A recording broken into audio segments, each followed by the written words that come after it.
coming and being here to remember our Uncle Frankie, who was surely the character of our family.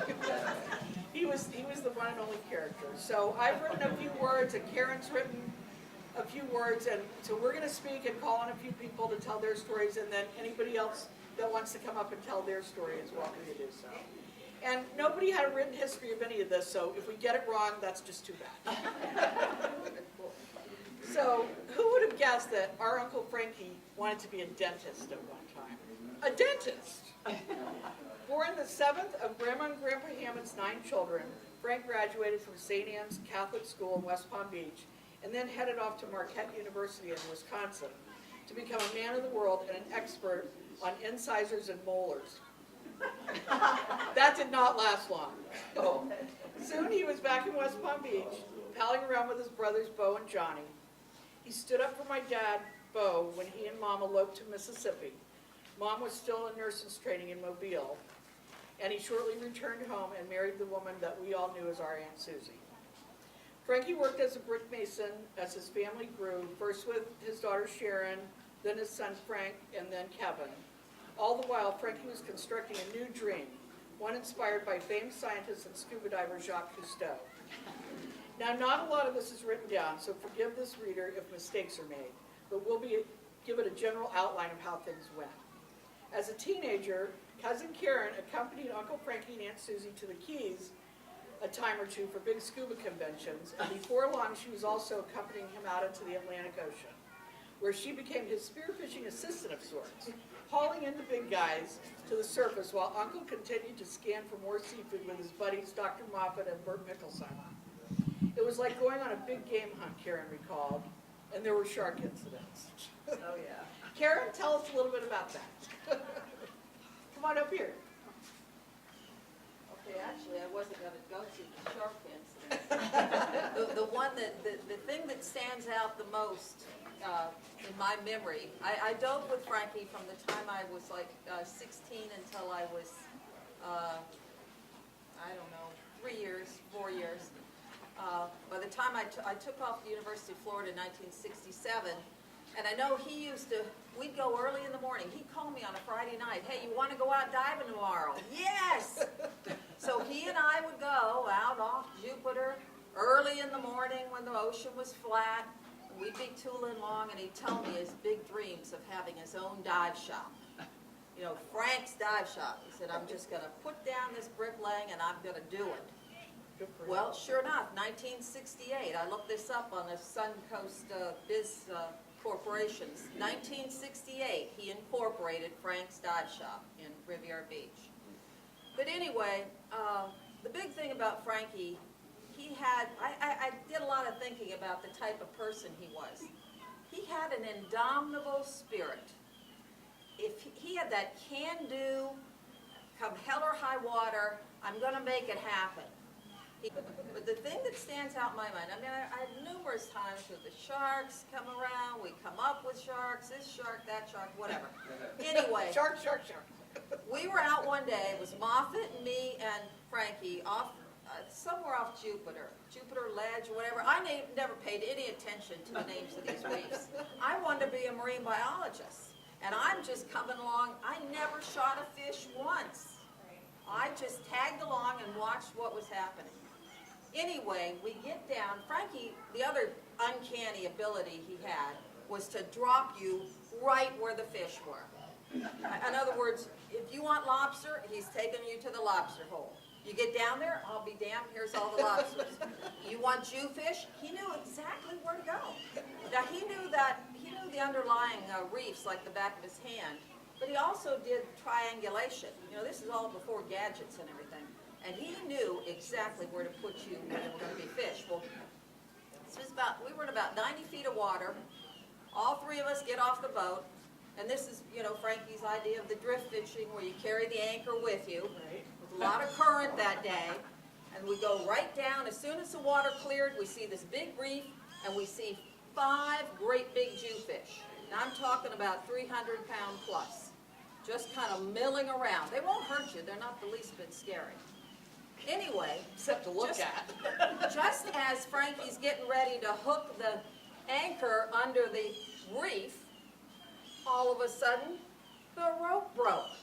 And there we're all sitting there watching this rope go 1,000,000 miles an Oh, hour. God. We're a couple miles offshore, With the boat 90 on it. feet of water. Yeah, with a boat on it, nobody's up there. Oh, no. Frankie's eyes get real big and then he takes off like a bat out of hell after. Anyway, Frankie was quite a guy. Yes, he was. Never forget him. I mean, he had 2 wives that loved him dearly. He ended up, the one gave him the 3 beautiful children.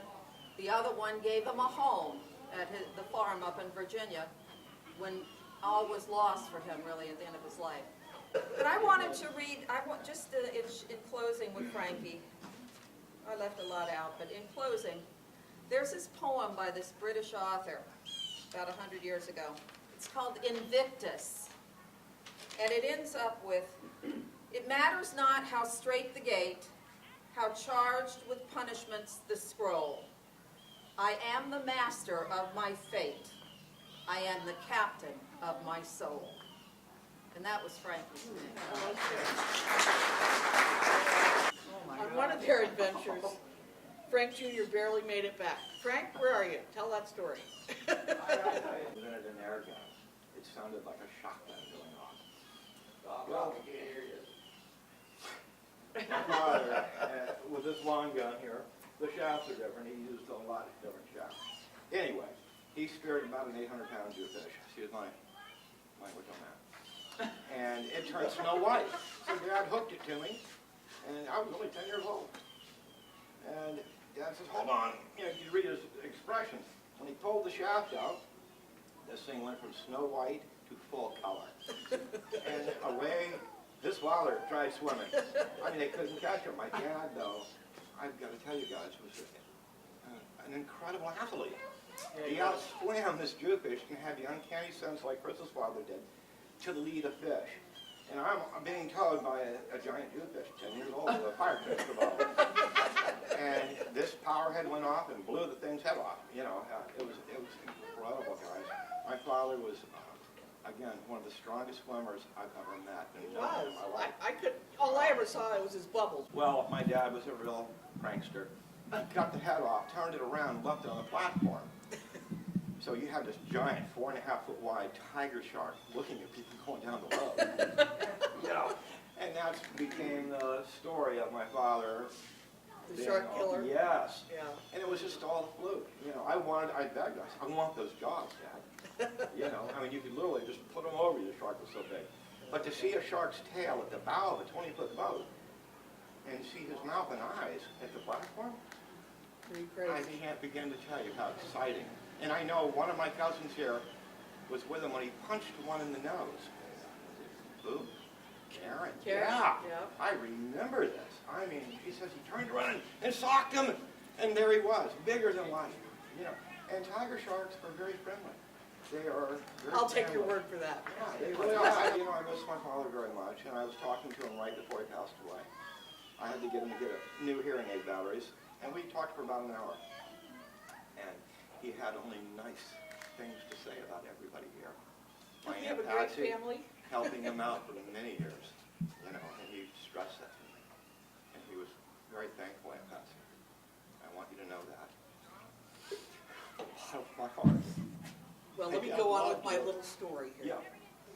We're going to fast forward a few years to 1972, when Frank's dream became a reality and he purchased the lot at the southwest edge of the Blue Heron Bridge and opened Frank's Dive Shop. For many of those years he owned the shop. Our sweet Aunt Dorothy was right there with him out front, helping him peddle his wares and hold down the fort while he was out getting crazy. And she loved to repeat his stories, his fishing stories, which I think he made up about half of them, but she would tell him word for word. It wasn't much to look at, that little shop. No frills, bells, or whistles, but Frank's carried top-of-the-line scuba gear, had a crowd every weekend, and he loved to usher people from all over Florida and the Southeast, occasionally foreigners, out to the local reefs. Dive, dive, dive, he'd yell on the bullhorn, cracking everybody up. Then he'd get us all to plunge into the clear waters of the Gulf Stream. Frank not only took them out, but joined them in the water, building his legacy as a local macho scuba diver. Inventing the power head to help bring the sharks and the Palm Beach rifle, the spear gun he used, which is up here if anybody hadn't seen it. He used it until the end of his career to hunt down Goliath grouper, known back in the day as Jewfish, along with blackened ring grouper and other delicacies. One of those days he got a big Jewfish and he brought it over to Aunt Patsy's house. Aunt Patsy, tell that story.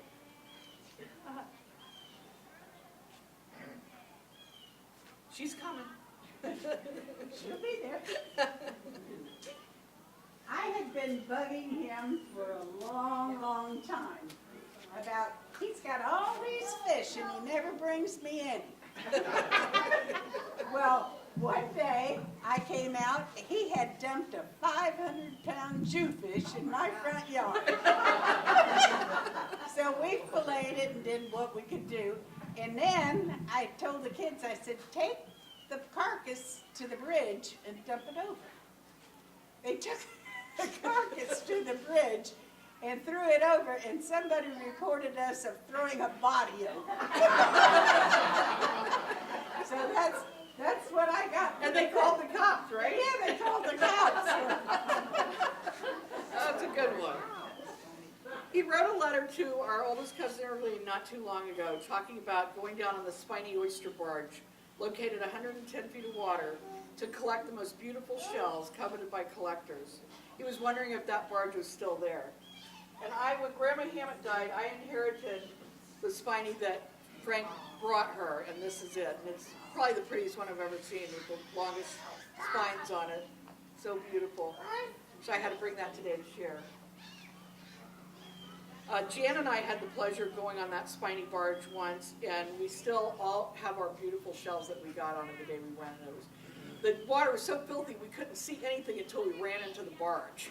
But we didn't care, we were there for the shells, so that's all that mattered. On a week-long trip to the Bahamas. And Jimmy King was on that trip. There you are, Jimmy.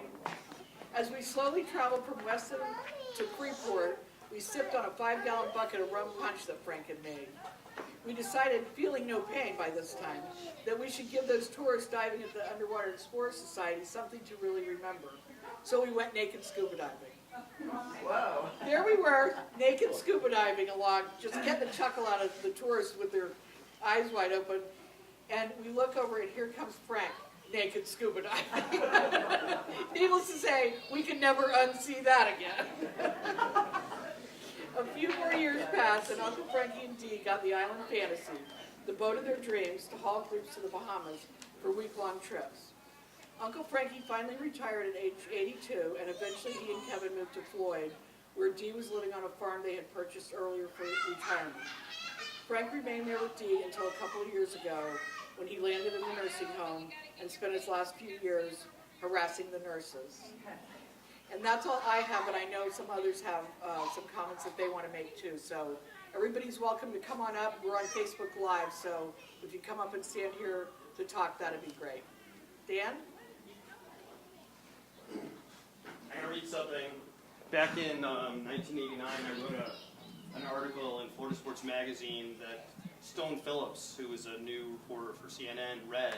He got thrilled of it. It was all about Frank and his gorilla divers, and it just put the whole adventure into perspective. And as the number one person in my whole life that I think of for dive adventures and Father of Palm Beach, I think this helps kind of give you the feeling of what diving with Frank was all about. So I'll just read this. We actually do have a video that CNN ran dozens of times, so we'll have to find a way to get that to everybody. Back in the early days of diving, there was a club. No ordinary club. You couldn't even join if you had concerns about safety or were known for having common sense. They called themselves the Gorilla Divers, composed of elite divers with macho mentalities, back when men were men and fear was a lispy companion of the common man. It was a time before insurance liabilities, lawsuits, or bureaucratic regulation of the sport. Gorilla divers didn't need buoyancy compensator vests. In fact, anyone who needs a BC deserves to drown was a popular adage. Exploration and the hunt came first. Excitement and fun followed. Safety was the stepchild of fitness, good reflexes, and a cool head. This was a time of great adventure, a time when looking for big fish could mean diving a 200-foot deep wreck in a 5-mile-per-hour current with Volkswagen-sized Jewfish bolting out from within their unseen hiding places and 25-foot-long great white sharks circling with consumptive intent. It meant diving constantly into the unknown to go where no man had gone before. Today's 1990 gorilla divers, although far removed from their thrill-seeking precursors, are extremely competent experts, the best of the best, who like diving with big fish and sharks in deep water under challenging conditions. They're computer-framed divers who plan bottom time and multi-level calculation and frequently plan on performing decompression stops in order to enjoy more actual bottom time. The original gorilla diver was most likely Palm Beach dive legend Frank Hammett, who captains the only boat which now caters to this form of diving. I can remember so many stories. They've been bouncing around in my brain. I'm not really sure which ones I should share, some of which I'm going to share and may regret later. But at the age of 9, my father took me to see Frank to get my first wetsuit. And as we got back in the car, my father said, "That guy is a real character." What an understatement that was. Indeed, right? Frank says this underwater paradise has mellowed him. I used to kill sharks, and at one time I thought I could rid the ocean of sharks, and I would just go out and wantonly shoot them up. But he now calls himself an ecologist. It's strange. When you're young, you have that desire to have trophies on the wall and do these macho things, and as you get older, you realize that that's not right. Some of the divers still hunt, but now it's the occasional lobster or grouper or snapper. But the big boys are generally left alone, sort of a mutual understanding. Charles Jaco, CNN, Palm Beach, Florida.